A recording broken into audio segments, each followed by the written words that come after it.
할렐루야, 아멘. 수요 기도에 나오신 여러분 모두 우리 주님의 이름으로 환영하고 또 축복합니다. 우리 마음을 다해서 찬송가 445장, 찬송가 445장 찬양하겠습니다.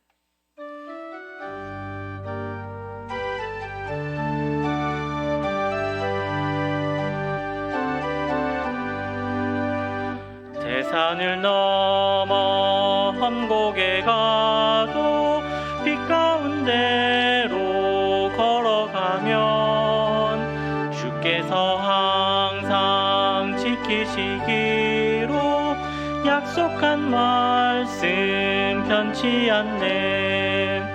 하늘의 영광 하늘의 영광 나의 맘속에 차고도 넘쳐 할렐루야를 힘차게 불러 영원히 주를 찬양하리.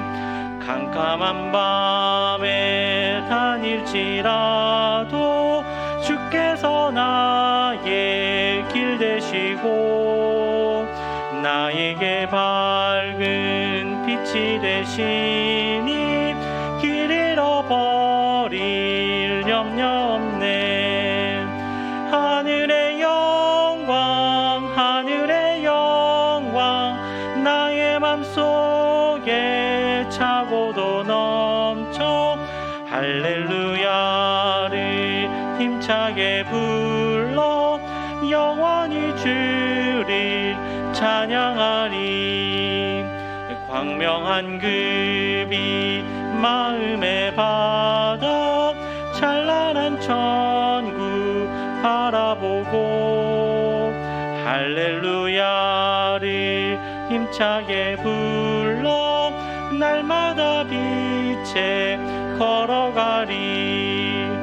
하늘의 영광 하늘의 영광 나의 맘속에 차고도 넘쳐 할렐루야를 힘차게 불러 영원히 주를 찬양하리.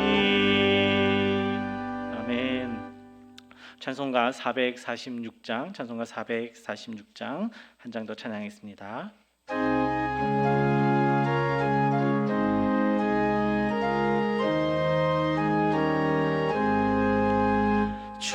주님 성회에는 참 기쁨 없도다. 날 사랑하신 주 늘 계시옵소서. 기쁘고 기쁘도다 항상 기쁘도다. 나 주께 왔사오니 복 주옵소서. 나 주께 왔으니 복 주시옵소서. 주 함께 계시면 큰 시험이 이기네. 기쁘고 기쁘도다 항상 기쁘도다. 나 주께 왔사오니 복 주옵소서. 주 떠나가시면 내 생명 헛되네. 기쁘나 슬플 때 늘 계시옵소서. 기쁘고 기쁘도다 항상 기쁘도다. 나 주께 왔사오니 복 주옵소서. 그 귀한 언약을 이루어 주시고 주 명령 따를 때 늘 계시옵소서. 기쁘고 기쁘도다 항상 기쁘도다 나 주께 왔사오니 복 주옵소서.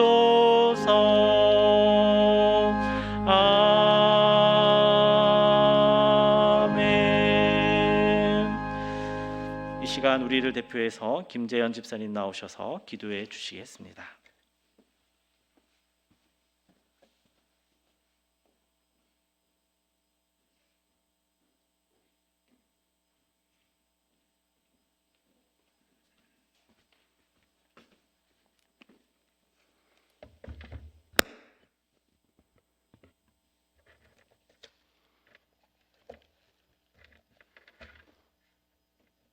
기도드리겠습니다. 예루살렘을 통하여 평안을 구하라. 예루살렘을 사랑하는 자는 형통하리로다. 내 성 안에는 평강이 있고 내 궁중에는 형통이 있을지어다. 아멘. 우리를 귀한 주의 자녀로 살아가게 하신 하나님, 우리의 생명도 환경도 오늘과 미래도 하나님께 달려있음을 고백합니다. 원하옵기는 얹어진 손을 통해 하나님의 공의와 정의의 통치가 우리의 삶에 함께 하시기를 원하오며 우리에게 허락하신 형통한 삶을 통해 감사와 찬양과 영광을 올려드립니다. 오늘 이 시간 우리의 삶을 되돌아보건대 그리스도 안에서 온전히 자라가야 할 우리 삶의 모습이 아직도 어린아이와 같고 육에 속한 자와 같이 이기적이고 욕심에 지배당하고 있으며 여전히 형제를 시기하고 분쟁하며 주는 것보다 받는 것을 좋아하며 남의 잘못을 잘 정죄하면서도 자신의 잘못은 눈 감고 합리화시키기에 급급한 우리의 삶 속에서의 걸음들을 돌이켜 성령 하나님의 인도하심에 순종하여 우리의 삶이 오직 하나님의 공의와 정의 가운데 운행되어지도록 가르치시고 채워주시기를 원합니다. 늘 들려지는 말씀 가운데 우리의 몸과 마음을 정화시켜 주셔서 성령 하나님과 온전히 교통하는 승리의 길로 하나님이 보시기에 우리를 자녀로 삼으심을 토부하다고 보시기에 참 좋았다라고 말씀하여 주시는 걸음을 걸어가기를 원합니다. 믿음의 고백을 통하여 올려드리는 찬양의 삶에서 맺어지는 성령의 열매를 통하여 그 향기를 통하여 하나님과 사람들 앞에 칭찬받고 인정받는 본교회와 동역자들이 되어지기를 소망하며 이로 인하여 많은 사람들이 올바른 길로 돌아올 수 있게 하는 역사가 끊임없이 일어나기를 간절히 원합니다. 우리의 삶의 모든 필요를 알고 계시는 하나님, 육신의 연약함 속에 긴 항암의 치료 가운데 수술을 앞두고 수술 후 회복 중에 있는 동역자들과 가족 위에 이들을 위하여 무릎 꿇은 동역자들의 간절한 기도에 응답하여 주셔서 이들이 하나님의 증인의 삶을 살아가도록 보살피시고 치유하여 회복시켜 주시기를 원합니다. 또한 긴 코로나의 여정 속에 이어지는 불경기 가운데 힘들고 어려움에 처해 있는 동역자들의 사업장과 일터 위에 하나님이 부어하시고 도우신 과부의 기름병과 밀가루통의 도우심을 우리의 사업장과 일터에도 채워주시기를 원합니다. 우리가 돕는 선교지 위에 선교사의 가족 위에 하나님의 선한 뜻이 온전히 전해지기를 소망하며 그들의 건강과 형통한 삶을 통해 알곡의 열매가 맺어지기를 원합니다.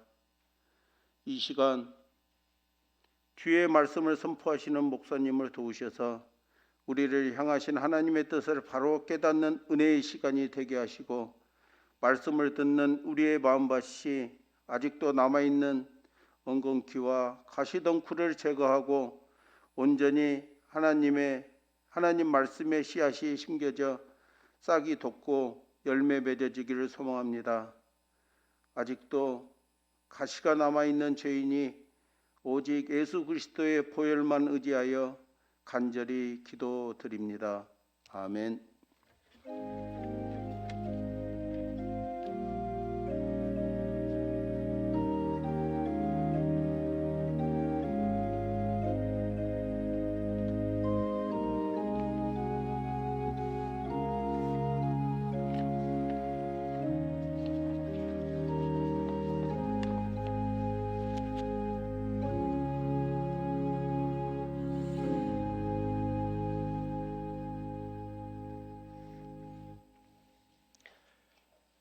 우리 시편 135편 말씀 같이 보겠습니다.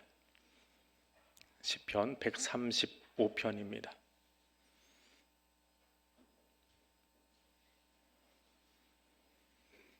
찾으셨으면 한 목소리를 읽겠습니다. 할렐루야. 여호와의 이름을 찬송하라. 여호와의 종들아 찬송하라. 여호와의 집 우리 여호와의 성전 곧 우리 하나님의 성전들에 서 있는 너희여 여호와를 찬송하라. 여호와는 선하시며 그의 이름이 아름다우니 그의 이름을 찬양하라. 여호와께서 자기를 위하여 야곱 곧 이스라엘을 자기 특별한 소유로 택하셨음이로다. 내가 알거니와 여호와께서는 위대하시며 우리 주는 모든 신들보다 위대하시도다. 여호와께서 그가 기뻐하시는 모든 일을 천지와 바다와 모든 깊은 데서 다 행하셨도다.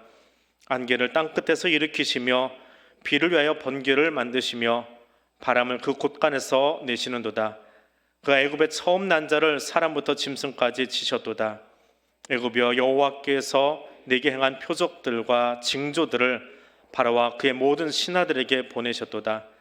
그가 많은 나라를 치시고 강한 왕들을 죽이셨나니 곧 아모리네 왕 시온과 바산 왕 옥과 가나안의 모든 국왕이로다. 그들의 땅을 기업으로 주시되 자기 백성 이스라엘에게 기업으로 주셨도다. 여호와여 주의 이름이 영원하시니이다.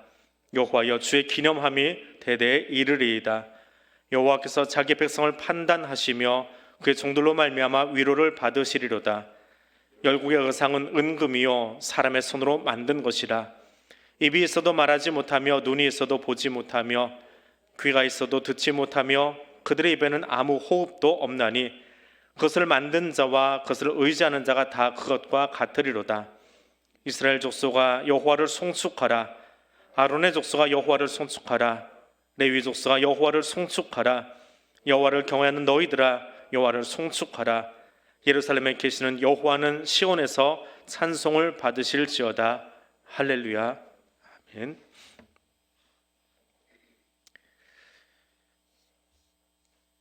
교회에 전통적으로 만들어 놓는 문양들이 있습니다.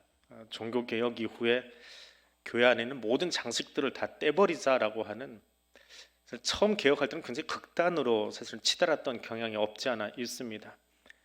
교회 내부의 모든 색깔은 하얀색으로 하고 교회 전면에는 십자가 떼어버리고 강대상의 규모 줄이고 요즘 말로 하면 보면대 하나만 놓자, 이게 종교개혁 초창기에 있었던 개혁자들의 외침이었습니다. 왜냐하면 눈앞에 보이는 모든 게 다 우상화되기 때문에 우상으로 될 수 있는 모든 장식물 다 떼라, 그렇게까지 급격하게 나갔던 것이 개혁의 역사입니다. 근데 옛 교회 가면 이런 그림들이 있습니다. 저 그림들의 공통점이 뭘까요?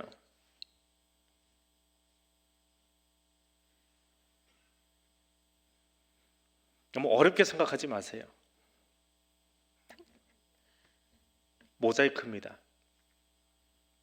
모자이크가 뭔지 아시죠? 작은 조각들을 모아서 그것으로 더 큰 그림을 하나 만들어내는 것, 이건 모자이크라고 합니다. 예술의 한 일종인데, 옛 교회 성당에 가면, 저는 터키에 갔다가 찍어온 사진들인데요, 저렇게 작게 보이나요? 네, 그림이 좀 작게 만들어놨더니 모자이크가 잘 안 보이는데 작은 돌 조각들이 다 모여 있어요.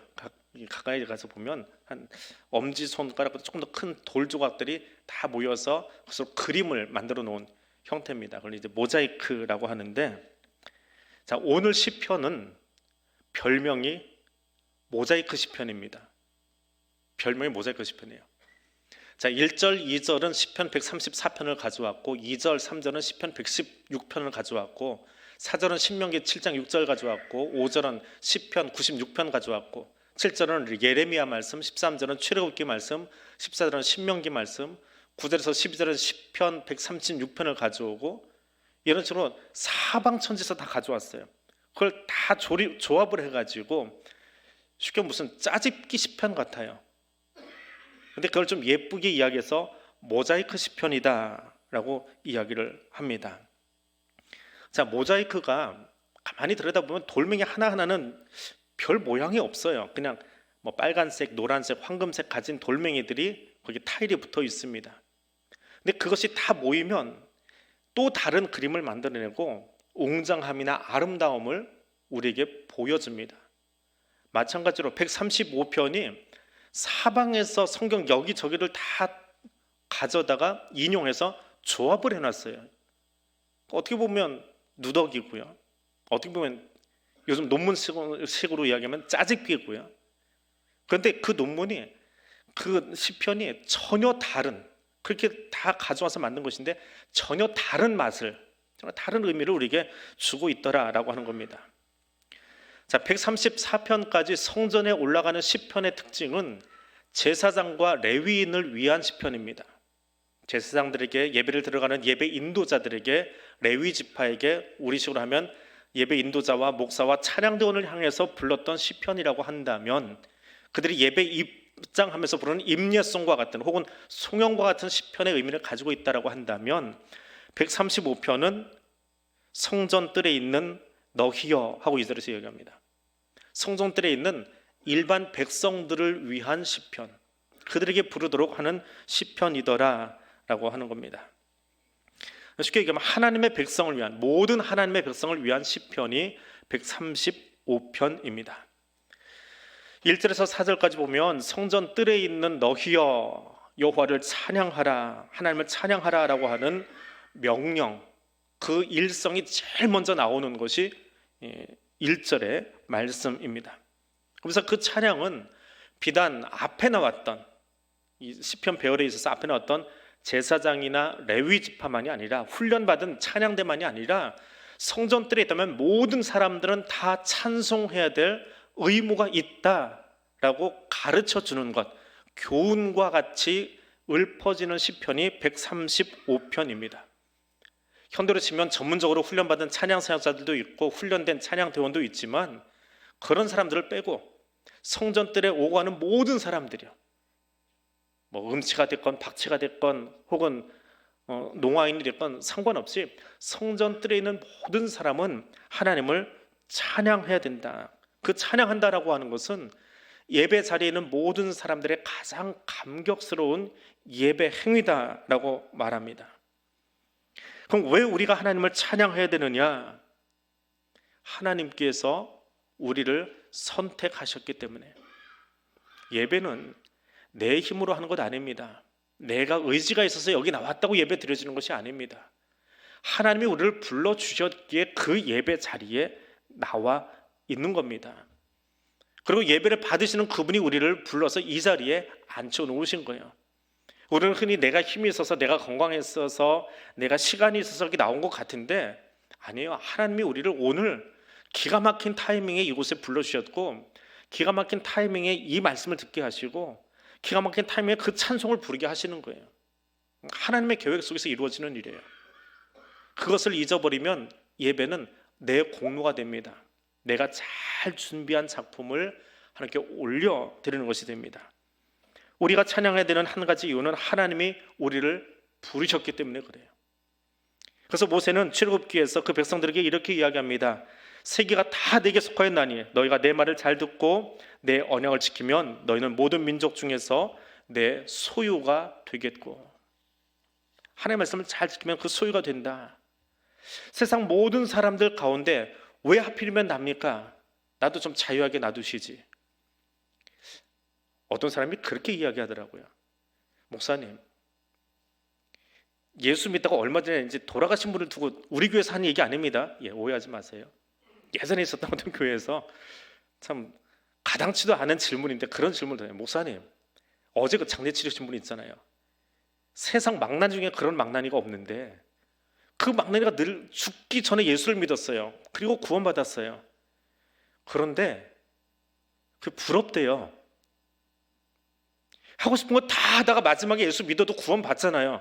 근데 나는 너무 일찍 예수 믿어가지고 하지 말라는 거 다 지켜가면서 술, 담배 안 하고 주일 성수하고, 그러니까 그 사람 마음대로 살다가 나중에도 구원받을 수 있는데 부럽대요. 그럼 뭐라고 답을 해줘야 될까요? 왜 하필 나입니까? 나는 왜 어릴 때부터 엄마 뱃속에서부터 교회를 따라다녀야 돼요? 그렇게 말하는 사람도 있어요. 왜 하필 나입니까? 따질 수 있는 이야기인가요? 하나님께서 나를 선택하지 않으시는 것도 하나님 주권이지요. 그런데 거꾸로 나 같은 사람, 내가 뭐길래, 얼마나 잘났길래, 얼마나 뛰어났길래 나 같은 사람을 불러서 하나님 자녀 삼으셨고, 그것도 모자라서 직분 맡기시고, 그것도 모자라서 오늘 이 예배 들어오게 하시냐고요. 내가 뭐 얼마나 잘나고 건강해서 여기 나온 줄로 착각하는 사람들의 이야기이지요. 아니요, 하나님이 날 불러주신 게 은혜예요. 나를 선택하신 게 은혜라고요. 그래서 시인은 오늘 시편에서 반복해서 성전들에 있는 백성들아, 성전들에 있는 백성들아, 우리는 마땅히 하나님께 찬송을 올려야 된다라고 고지하듯이 이야기하고 있습니다. 우리는 어떤 존재인가요? 우리는 어떤 사람입니까? 야곱이 이렇게 고백하는 대목이 있습니다. 나는 주께서 주의 종에게 베푸신 모든 은총과 모든 진실하심을 조금도 감당할 수 없습니다. 은혜 받는 게 당연한 게 아니에요. 은혜 주신 게 감지덕지할 뿐만 아니라 어떻게 나한테 그렇게까지 베풀어 주시냐라고 이야기하고 있는 거예요. 내가 출발할 때는 지팡이만 가지고 출발했는데, 그렇게 요단 건넜는데 지금은 두 때나 이뤄서 나누어 가지고 하나는 형에게 먼저 보내고 하나는 뒤도 보낼 수 있을 만큼 하셨습니다. 이게 어떻게 내 힘으로 된 겁니까? 하나님이 하신 거지. 그런 고백을 야곱이 하고 있어요. 오늘 내가 예수 믿고 감당할 수 없는 직분 내게 주신 것도, 아니 직분 고사하고 내가 지금 여기 앉아 예배 드리는 것도 얼마나 큰 은혜인데요. 그 은혜를 안다면 우리는 찬양하지 않을 수 없습니다. 그 은혜를 아는 사람만 찬송 가운데 예배자로 나오는 거예요. 그게 내 힘으로 되는 줄 아니까 시간 나면 예배 드리고, 오늘은 바빠서 예배 못 드리고 장가 가야 되니까 결혼식 초청받아도 안 오는 거고요. 그 다 자기 잘난 멋에 사는 거지요. 하나님의 은혜를 모르니까 자기 잘난 멋인 거예요. 이 모든 게 다 하나님 은혜면 시간이 나서 예배 드리는 게 아니라 시간 내서 예배 드리는 거예요. 자리가 없어서 하는 것이 아니라 자리를 만들어서라도 그 자리에 들어오는 거고요. 그것이 은혜를 아는 사람의 예배입니다. 하나님은 우리를 부르셔서 하나님의 특별한 소유로 삼으셨습니다. 4절에 이렇게 기록되어 있습니다. 여호와께서 자기를 위하여 야곱 곧 이스라엘을 자기의 특별한 소유로 택하셨습니다. 특별한 소유, 소유물이라는 뜻이 아니고요. 우리말은 그렇게 들려요. 특별한 소유물, 특별한 소지품, 내가 선물 받은 것 중에 조금 값비싼 무엇, 그게 아니고요. 이 소유라고 하는 이 단어는요, 히브리어는 세구라 그럽니다. 세구라 그렇게 발음해요. 세구라는요, 특별한 보석이에요. 왕이 가지고 있는 보석이 참 많은데, 보석 창고에 보석이 여러 개 있는데 그 중에 너무 소중해서 그 보석 매일 왕이 끼고 사는 보석이 하나 있어요. 그걸 일컬어서 하는 말이 세굴라예요.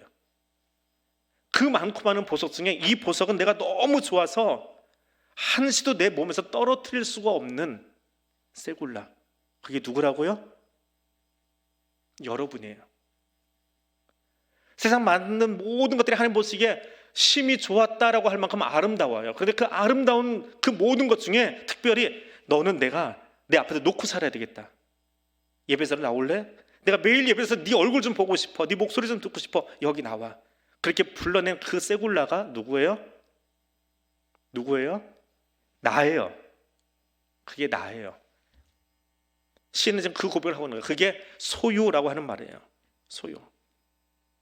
특별한 소유로 삼으셨습니다. 다른 사람이 아니라 시인 자신을 그렇게 이야기하고 있는 거예요. 우리 자신, 예배자인 나 자신을 그렇게 이야기하고 있는 거예요. 하나님은 우리를 그렇게 선택하셨어요. 그냥 세상 많은 사람들이 불러다가 너는 저기 옆에 그냥 가만히 쭈그려 앉아 있어, 그렇게 부르신 게 아니라고요. 너무 소중해서 눈 앞에서 뗄 수 없이 그냥 여기다 갖다 놓고 계속 보고 또 보고 싶은 그런 보석. 그게 누구예요? 나예요. 그게 나예요. 그게 나라는 고백이 있어야 우리 예배가 정말 행복하고 아름다운 예배가 돼요. 하나님이 저 사람은 사랑하는데 나한테는 그렇게 관심 없는 것 같아. 그럼 예배 자리에 나와도 재미가 없어요. 왜 저 사람 찬송만 받으시는 것 같고 나는 목소리도 안 나오고 조금 모자르고 배운 것도 없고 그래서 나는 맨날 뒤처지는 것 같아. 그럼 무슨 예배가 감격이 있어요? 재미가 어디 있어요? 예배가 재미가 없죠. 예배는 흥있고 재미있는 거예요. 즐거운 거예요. 왜? 내 소리를 하나님이 들어주시거든요. 나의 소리를 들어주시거든요. 나의 외침을 들어주시거든요. 다른 사람 소리는 안 듣는데 내 소리는 들어주시거든요. 그래야 그 예배가 감격이 있지요. 다른 사람이 아무리 소리 질러도 나는 목소리가 안 나와서 기어 들어가는 목소리를 기도해도 그 소리를 들어주시거든요. 그걸 알아야 기도할 맛이 나지요. 백날 소리 질러봐야 하나님이 들어주지도 않는 것 같으면 기도할 맛이 나겠어요? 아니거든요. 우리는 하나님이 뭐라고요? 특별한 소유예요. 세굴라예요. 그 마음으로 예배 드릴 수 있기를 원합니다. 우리를 선택하신 그 하나님은 어떤 분이시냐? 그래, 내가 특별한 건 알겠는데 그러면 나를 선택하신 분은 누구냐라고 하는 거예요. 나를 점찍은 그 사람, 그 존재. 조폭 대장이 우리를 점찍을 때도 있지요. 학교 일진이 나를 점찍을 때도 있지요. 중학교 때 학교 가다가 누가 너 나 좀 보자 그래서 멋모로 따라다 산소로 끌려가서 한 대 맞고 나온 적 있어요. 돈 다 뺏기고. 하필이면 그 일진한테 걸려가지고 뭔지 모르고 괜히 그냥 어리숙하게 갔다가 그 산에서 빠져나오려 애먹었어요. 그런 경험이 있어요. 근데 나를 선택하신 분이 누구냐라는 거예요. 그게 중요해요. 시는 그거를 이야기합니다. 5절에서 7절입니다. 5절은 이렇게 이야기합니다. 내가 알거니와. 굉장히 강력한 선언이에요. 좀 더 정확하게 표현을 바꾸면 내가 장담하는데, 내가 확실히 아는데 너를 세굴라로 선택하신 그분이 누군지 알아? 그 말이에요. 나 확실히 알아. 그분이 누군지. 그분 이야기해 줄게. 그분은 천지를 창조하신 분이야. 6절입니다. 같이 읽어볼까요? 여호와께서 그가 기뻐하시는 모든 일을 천지와 바다와 모든 깊은 데서 다 행하셨도다. 하나님이 천지를 창조하셨는데 심심풀이 땅콩으로 하신 게 아니라는 이야기예요. 어떻게 창조하셨다고요? 기쁨으로 만드셨어요. 시간이 남아서 창조하신 게 아니에요.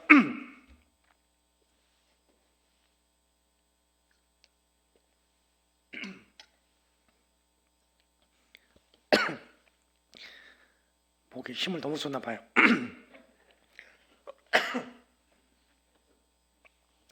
큰일 났네 이거. 하나님이 기쁨으로 만드셨어요. 우리가 살아가는 이 땅을 대충 만드신 게 아니고, 허투루 만드신 게 아니고, 억지로 하신 게 아니고, 어쩔 수 없어서 하신 게 아니고, 사람은 먹고 살아야 되니까, 좀 속된 말로 목구멍이 포도청이니까 일할 때도 있어요. 누군가를 키워야 되니까 일할 수도 있어요. 근데 하나님은 그렇게 하지 않으셨더라라고 하는 거예요. 하나님 천지를 창조하든 안 하든 우리가 무슨 상관이에요? 아니, 하나님과 무슨 상관이에요? 창조 안 하셔도 돼요. 그런다고 하나님 손해볼 거 없으시잖아요. 그런데 그분은 창조하실 때 기쁨으로 하셨어요. 즐거움 가운데 하셨어요. 그리고 즐거움 가운데 창조하신 그것을 바라보면서 뭐라고 하세요? 좋다. 기분 좋아서 하셔놓고 그 하나님의 마음에 딱 맞게 창조되는 것을 보면서 좋다.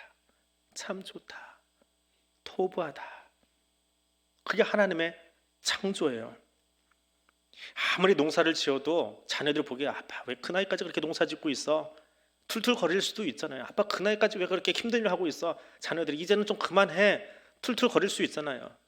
근데 하나님은 그렇게 하지 않으셨더라라고 하는 거예요. 하나님 우리에게 다 주기 위해서, 우리가 누리게 하기 위해서 그 모든 것을 창조하셨어요. 그것도 기쁨으로 하셨어요. 기쁨으로 하셨어요. 할리라고 하는 한 과학자가 이 땅을 바라보면서 땅에 있는 여러 가지 일들 중에 이 한 가지 면을 보고 이야기를 합니다. 매일 바다에서 증발되는 물의 양이 10평방인치당 12시간 동안에 일 입방인치가 없어져 버린대요. 다 하늘로 날아간대요.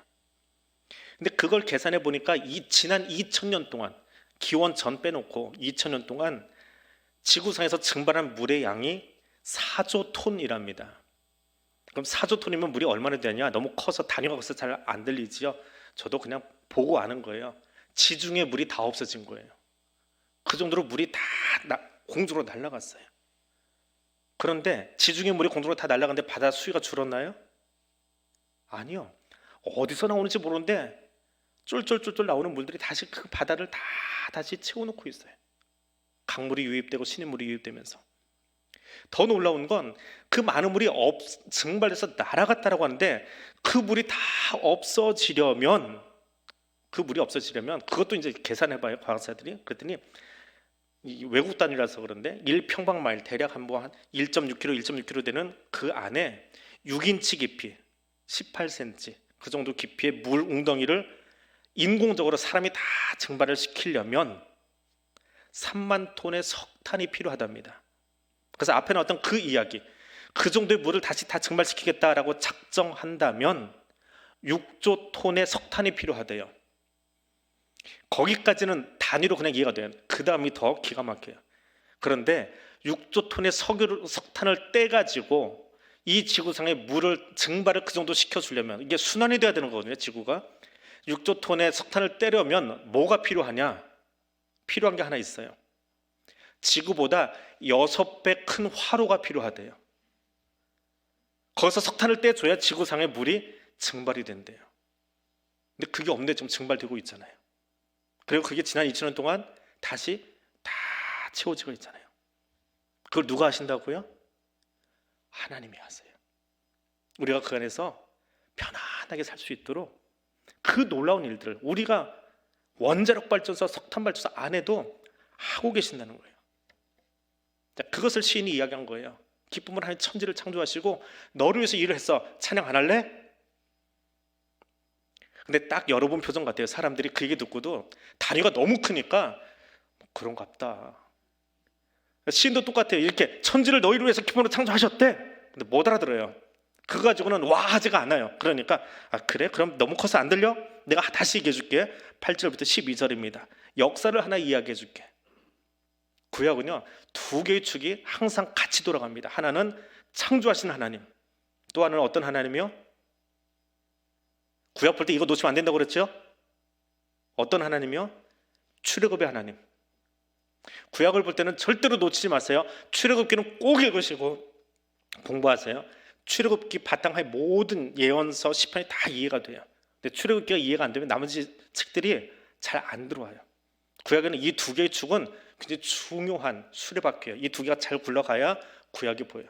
똑같아요. 시편 기자도 그 틀 안에서 시편을 이제 쓰고 있는 거예요. 자, 창조하신 하나님 보여줬어요. 근데 창조가 너무 크니까 사람들이 단위도 크고 숫자도 크고 그러니까 그래? 창조하신 하나님 촬영해야 돼? 그러니까 그러면 내가 조금 줄여줄게. 너희가 볼 수 있게. 어디로?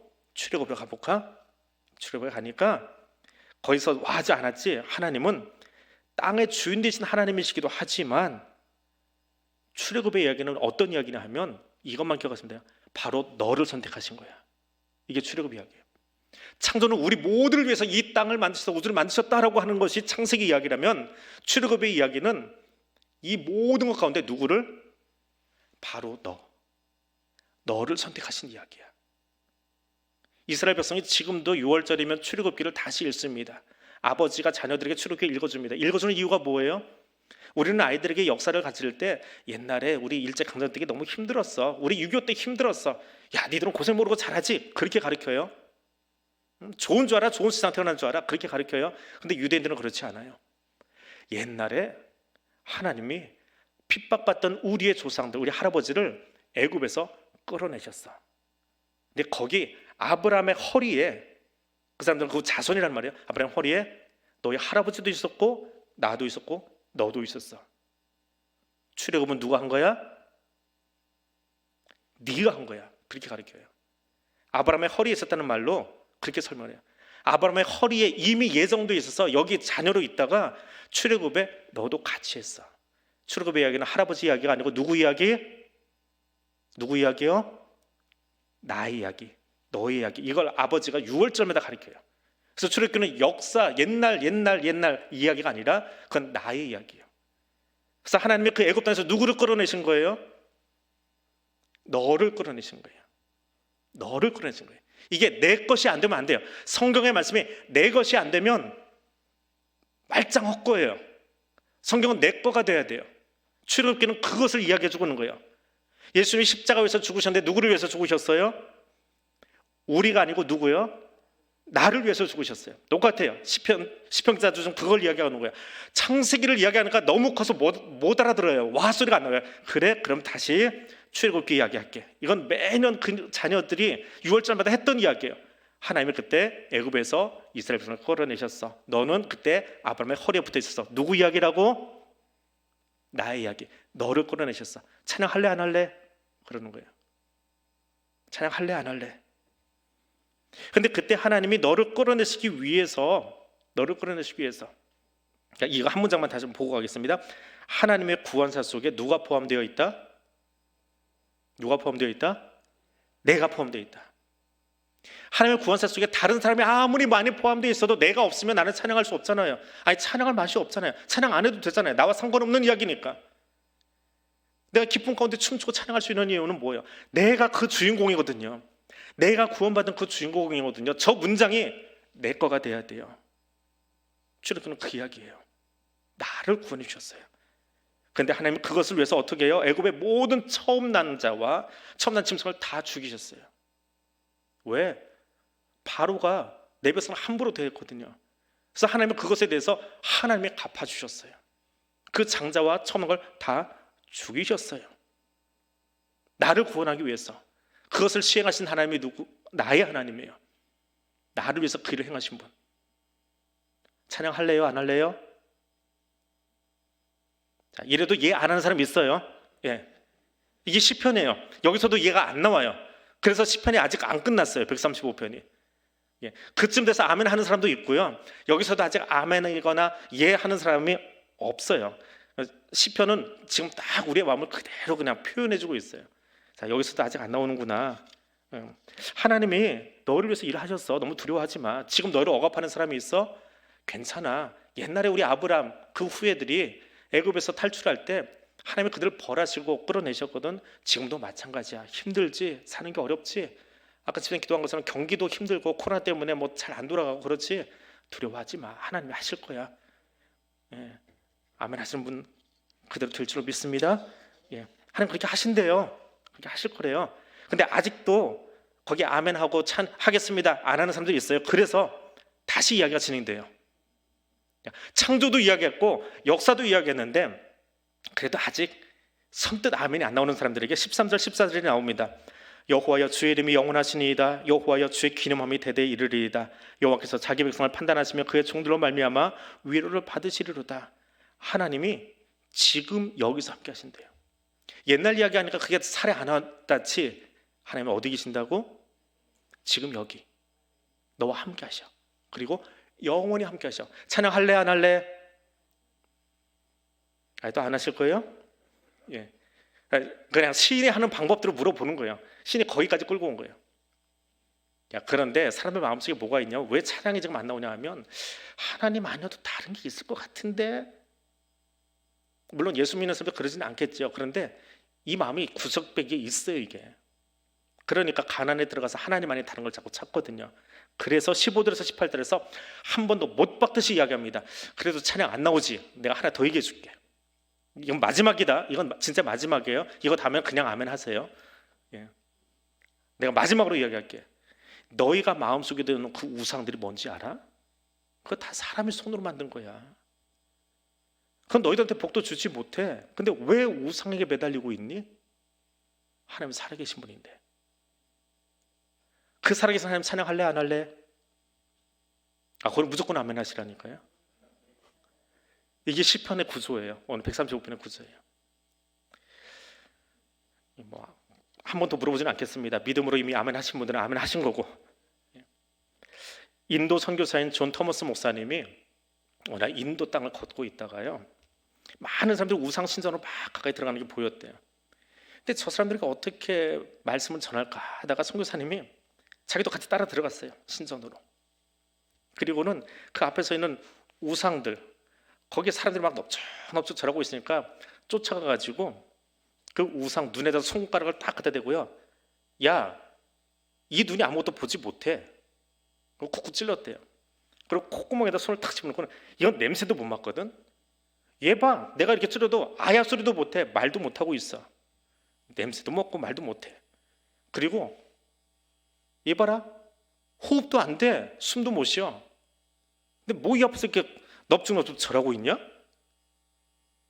근데 뒤에 있던 원주민들이 화가 난 거예요. 아이, 건방지게 말이야, 감히 신성모독도 유분수지 우리 신에게 눈을 찌르고 코를 찌르고 입에다 막 손으로 갖다 대면서 이러고 있으니까 이게 뭐야 그러고 있는데, 그래도 똑똑한 사람은 달라요. 머리 좋은 사람은. 그 브라만이라고 하는 이제 그 신전을 지키는 최고 사제지요. 사제가 가만 보니까 진짜 그 돌멩이가 아무 짓도 못하는 거예요. 그러니까 똑똑한 사람은 우상을 섬기도 알아요. 진짜 못 보네, 진짜 냄새도 못 맡네, 진짜 호흡도 못하네. 그 선교사 말을 들었잖아요. 그러니까 거기다가 브라만이 한마디를 더 얹었어요. 발은 있는데 걷지도 못하네 이놈이. 그 말 한마디에 그 앞에서 넙죽넙죽 하고 있던 사람들이 선교사님에게 돌아섰대요. 그럼 우리 어떻게 해야 돼요? 얼마나 말씀 전하기가 쉬웠을까요? 우상은 그런 거예요. 눈이 있어도 보지 못하고요, 모양만 있고요, 냄새도 못 맡고요, 호흡도 못하고요, 발은 모양은 그려놨는데 걷지도 못해요. 이야기까지 들었으니까 우리 어떻게 해야 된다고요? 답이 안 나오면 성경으로 같이 갑니다. 19절에서 21절 같이 읽겠습니다. 이스라엘 족속아 여호와를 송축하라. 아론의 족속아 여호와를 송축하라. 레위 족속아 여호와를 송축하라. 여호와를 경외하는 너희들아 여호와를 송축하라. 예루살렘에 계시는 여호와는 시온에서 찬송을 받으실지어다. 할렐루야. 아멘. 이 이야기 하고 싶어서 이렇게 긴 이야기를 짜집게 하다 끌어다 놓은 거예요. 이 하나 주제를 선포하고 싶어서. 제사도 하고 레위지파도 하고 성전대는 너희 모든 사람 다 해야 돼. 왜? 나를 선택하신 그 하나님을 향해서. 그분이 어떤 하나님이시기에? 이 모든 것을 기쁨으로 창조하신 분. 감이 안 와닿지? 역사 속에서 우리를 출애굽시키신, 나를 출애굽시키신 그분. 그래도 모르겠어? 현재 너와 함께 하시는 하나님. 모르겠지? 뭐라도 괜찮아. 저 우상 봐라, 저기 숨쉬나. 근데 우리 하나님은 어떤 분? 너와 영원히 함께 하시는 분. 자, 찬양하러 가자. 찬양합시다. 아멘하고 끝나는 거예요. 이게 135편입니다. 우리가 찬양하는 하나님은 그런 하나님이에요. 창조하신 하나님, 나를 구원해 주신 하나님, 지금도 나와 함께 하신 하나님, 그리고 살아 역사하시며 나와 함께 호흡하고 지금도 걷고 계신 그 하나님, 그 하나님을 향하여 오늘 표 같이 한번 다시 읽어보겠습니다. 앞에서 화면에 보이죠? 복음의 사람 예배자로 살게 하소서. 윗줄만 읽었어요. 밑에 건 기도 제목인데, 복음의 사람 예배자로 살게 하소서. 금년 한 해 이 예배자로 살아갈 수 있기를 원합니다. 그래서 기도하겠습니다. 금년 표를 생각하면서 기도합니다. 복음의 사람 예배자로 살게 하소서. 하나님, 내가 그 예배자 되겠습니다. 나를 창조하신 하나님, 세상 모든 사람 가운데 나를 선택하시고 불러주신 그 하나님, 그리고 지금도 나와 함께 하시는 하나님, 나와 함께 호흡하신 그 하나님 찬양하겠습니다. 그 창조와 구원의 기쁨을 감사로 올려드리는 예배자, 그 사람이 내가 되겠습니다. 오늘 이 한 가지 기도 제목으로 함께 기도하겠습니다. 사랑하는 하나님, 감사합니다. 시인을 통해서 우리에게 들려주시는 놀라운 초대 음성을 듣습니다. 성전 뜰에 있는 너희여 여호와를 찬송하라. 여호와를 찬송하라. 그는 선하시며 그 이름이 아름다우며 그 이름이 너희를 위하여 창조하셨고 너희를 위하여 애굽에서 출애굽시켜 주셨고 너를 세상 가운데서 구원하여 주었고 너를 죄의 종로로 하던 곳에서 진리의 자리로 하나님의 자녀로 그 자리로 이동시켜 주셨고 우리를 오늘도 하나님 아버지를 향하여 아버지로 부를 수 있도록 허락해 주신 그 하나님을 향하여 찬양하라 말씀하고 계시는 그 노래를, 그 찬송을 오늘 우리가 들었습니다. 주님, 내가 그 예배자 되겠습니다. 나를 창조하신 하나님, 나에게 구원의 기쁨을 허락하시는 그 하나님, 그 하나님을 찬송하며 나아가기를 원합니다. 우리가 드리는 예배의 의미가 무엇인지 분명히 가슴에 담고 그 감격과 기쁨 가운데 진정한 삶의 예배자로 나아갈 수 있기를 원합니다. 내가 누구를 찬송해야 되는지, 나를 구하시는 하나님의 그 행위가 무엇인지, 오늘 우리를 어떤 놀라운 일을 펼치셨는지 그것을 가슴에 담고 기쁨 가운데 찬송으로 나아가는 하나님, 그 복음의 사람, 그 예배자 내가 될 수 있기를 원합니다. 나를 창조하신 것도 잊어버리고 나를 왜 여기 있게 하셨는지도 잊어버린 채 입술로만 습관적으로 여기 나오는 것이 아니라 창조의 기쁨과 구원의 감격을 가지고 주 앞에 나아가는 우리의 모든 삶이 하나님을 향한 진정한 예배자가 되는 그런 복음의 사람 될 수 있기를 원합니다. 금년 한 해 이 표로 함께 달려가겠습니다. 복음의 사람 예배자로 살게 하소서. 그 부르심에 내가 손들고 응답하겠습니다. 나의 온 몸을 다하여 내 전심을 다하여 하나님께 온전한 예배 드리기를 원하오니 하나님 우리의 예배를 받아 주옵소서. 그리고 오늘 나의 예배가, 우리 가정의 예배가, 우리 교회의 예배가 이런 감사와 감격의 예배가 될 수 있도록 성령님 우리와 함께하여 주시옵소서. 그리고 오늘도 우리를 날마다 새롭게 하시는 그 하나님 만나게 해주시고 그 하나님 기쁨 가운데 찬송할 수 있도록 우리의 입이 날마다 하나님을 향하여 영광 올려드리도록 도와주시옵소서.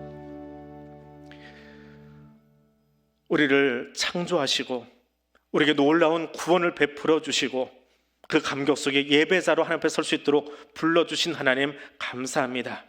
우리를 창조하신 하나님, 죄 종로를 하던 그 자리에서 우리를 하나님 자녀로 불러주신 하나님, 지금도 우리에게 가장 놀라운 일을 행하고 계신 그 하나님 찬송하기를 원합니다. 이것이 나의 예배 되기를 원합니다. 이것이 우리의 예배 되기를 원합니다. 이것이 우리의 찬송 되기를 원합니다. 주여, 우리의 마음 가운데 이 귀한 말씀 심어주시고 그것으로 우리 입술에 주님을 향하여 놀라운 감개의 찬송 올려드릴 수 있도록 성령님 우리를 도와주시옵소서. 예수님 이름으로 기도드립니다. 아멘. 하늘에 계신 우리 아버지, 아버지의 이름을 거룩하게 하시며 아버지의 나라가 오게 하시며 아버지의 뜻이 하늘에서와 같이 땅에서도 이루어지게 하소서. 오늘 우리에게 일용할 양식을 주시고 우리가 우리에게 잘못한 사람을 용서하여 준 것 같이 우리의 죄를 용서하여 주시고 우리를 시험에 빠지지 않게 하시고 악에서 구하소서. 나라와 권능과 영광이 영원히 아버지의 것입니다. 아멘.